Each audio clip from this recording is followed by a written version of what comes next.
તમારો ભાઈ છો, તમારો દીકરો સમાન છો, તો તમારે તો વધારે મહેનત કરવી પડશે.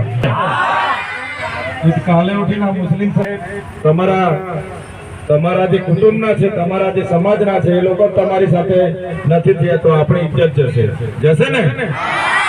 એટલે આ વખતે દીકરો ઉભો છે, આપણા સમાજનું નાક કપાવવું જોઈએ નહીં.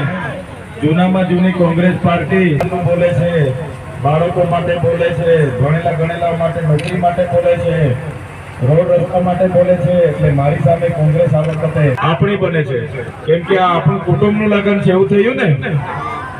ત્યારે આજે તો અમારો 7મો દિવસ છે, હજુ પણ ઘણા ગામડામાં જવાના છે.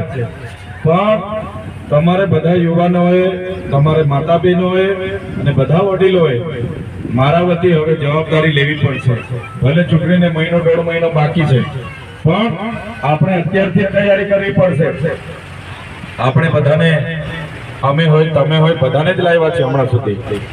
પણ આટલા વર્ષો સુધી એમની સરકાર હોય છતાંય આપણું કામ નથી થતું. આજે અમે ગામડે ગામડે બધે ફરીએ છીએ, આપણા ફળિયા બધા અલગ જ પડી જાય છે.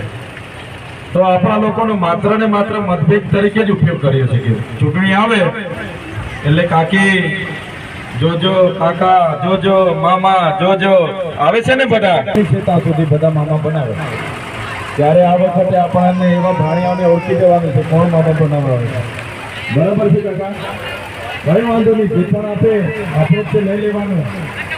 કઈ વાંધો નહીં. એ લોકો તો છેલ્લા દિવસે આવશે, આપણે દરવાજા ખટકાવશે. મારા વડીલ જેવા હશે, એને પીતા હોય તો પીવડાવી જશે. પણ પીવામાં આપણો મત આપવાનો નથી. આજે પીવું તમારે હતા દેવા થઈ જવાના ને.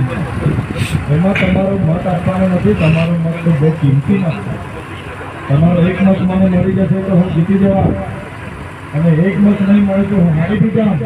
માણસ એક મતથી બી હારી જાય છે, ખબર છે તમને?